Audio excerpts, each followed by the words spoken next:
লোহা যতক্ষণ ঠান্ডা থাকে ততক্ষণ খুব মজবুত থাকে, কিন্তু যখনই গরম হয় তখনই যে কেউ তাকে যে কোনো আকার দিতে পারে। ঠিক তেমনি দুর্বলতা যতক্ষণ নিজের ভিতরে থাকে, কষ্ট যতক্ষণ নিজের ভিতরে থাকে, ততক্ষণ কেউ আঘাত করার সুযোগ পায় না। নিজের ভিতরে থাকা কষ্টগুলো, দুর্বলতাগুলো মানুষ যখনই অন্যের কাছে প্রকাশ করে, তখনই মানুষ আঘাত করার রাস্তা খুঁজে পায়। নিজের দুর্বলতা যখন মানুষ জানবে, তখন যে কেউ যে কোনো উপায়ে আঘাত করবে। আমরা সঠিক থাকার পরেও ভুলটা স্বীকার করে নেই, ভুল না করেও ক্ষমা চাই, কারণ সম্পর্কটাকে টিকিয়ে রাখার জন্য। আমাদের কাছে সম্পর্কের মূল্য অনেক বেশি। এই দুর্বলতাই কিছু মানুষ কাজে লাগিয়ে আমাদেরকে সস্তা বানিয়ে ফেলে, কারণ তারা ভালো করেই জানে সম্পর্কের খাতিরে তারা কিছু বললেও আমরা তাদেরকে কিছু বলবো না, প্রতিবাদ করব না। যারা সম্পর্কের চেয়ে নিজেকে বেশি গুরুত্ব দেয়, তারাই সবার কাছ থেকে গুরুত্ব পায়। যদি মানুষ তোমাকে নিচে নামানোর চেষ্টা করে, তাহলে নিজেকে নিয়ে গর্ব করো, কারণ তোমার অবস্থান তাদের থেকে উপরে। নিজের প্রয়োজন মেটাতে মানুষ যতটা প্রশংসা করে, প্রয়োজন ফুরিয়ে গেলে তার থেকে অনেক বেশি বদনাম করে।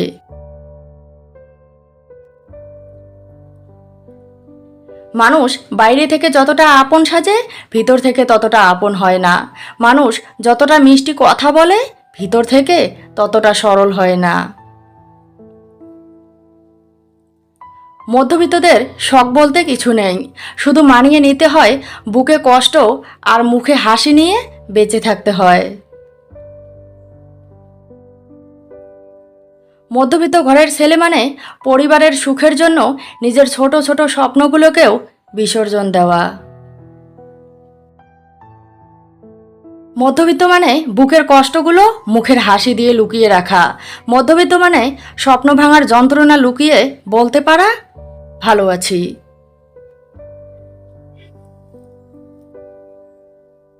টাকার অভাবে থাকা ছেলেটিও একদিন টাকা ইনকাম করতে পারে, কিন্তু টাকার অভাবের কারণে জীবন থেকে প্রিয় মানুষটা হারিয়ে যায়, তাকে আর ফিরে পায় না।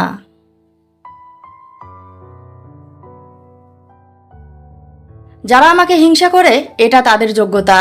আমি তাদেরকে পাত্তা দেই না, এটা আমার ক্ষমতা। আমাকে ভাঙতে চেয়েও ভাঙতে পারে না, এটা তাদের ব্যর্থতা।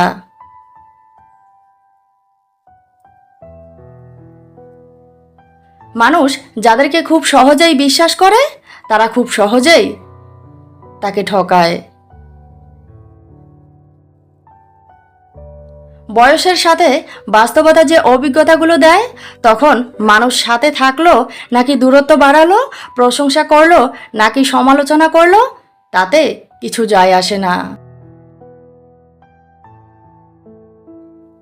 সবসময় উত্তর দিতে হয় না, কখনো কখনো চুপ থাকতে হয়, কারণ আমরা যে উত্তর দিতে পারি না, সেই উত্তর সময় ঠিকই একদিন দেবে।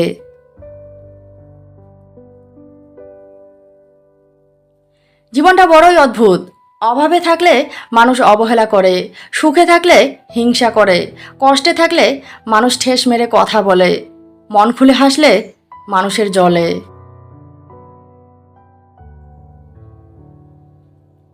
নিজের জন্য বাঁচতে শুরু করো, নিজের পক্ষ নিয়ে কথা বলতে শুরু করো, দেখবে তোমার আপনজনেরাই তোমার শত্রু হয়ে যাবে। কথাগুলো শুনতে তেতো মনে হলেও এটাই সত্যি। ভালো মানুষ কখনো স্বার্থপর হয় না।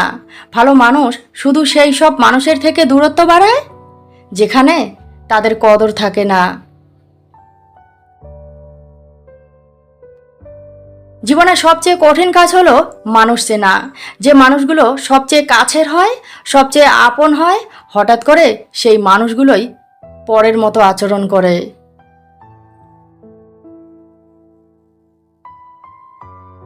কারণ কি জানেন, হয়তো স্বার্থ ফুরিয়ে গেছে, নয়তো স্বার্থে আঘাত লেগেছে। স্বার্থে আঘাত লাগলে আপন মানুষও পর হয়। কারোর উপর রাগ করার থেকে, কারোর অবহেলা পেয়ে নিজেকে কষ্ট দেওয়ার থেকে সবচেয়ে ভালো হলো নিজের জীবনে তার গুরুত্ব কমিয়ে দেওয়া। ভুল মানুষের সাথে থাকার চেয়ে একা থাকাই নিজের জন্য ভালো। অন্যকে গুরুত্ব দিতে গিয়ে নিজেকে সস্তা করার থেকে নিজেকে গুরুত্ব দেওয়া ভালো।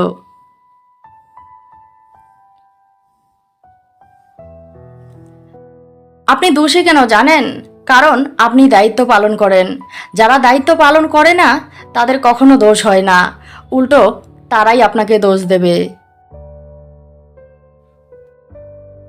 যে 5টি কথা আত্মীয় স্বজনকে বলবেন না। নাম্বার 1, আপনার আর্থিক অভাবের কথা।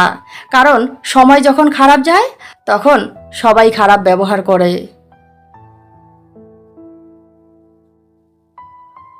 নাম্বার 2, আপনার সংসারের গোপন কথা। কখনোই আত্মীয় স্বজনকে বলবেন না, কারণ সব আত্মীয় স্বজন আপনার ভালো চায় না।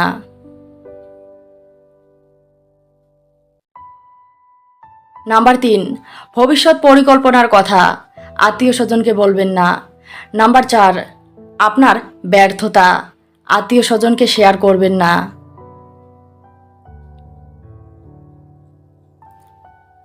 নাম্বার 5, আপনি সফলতা পাওয়ার জন্য কোনো কাজ করছেন, চেষ্টা করে যাচ্ছেন, সফলতা পাওয়ার আগ পর্যন্ত আত্মীয় স্বজনকে জানাবেন না। কারণ কিছু কিছু আত্মীয় স্বজন আছে উৎসাহ দেওয়ার বদলে মনোবল ভেঙে দেয়।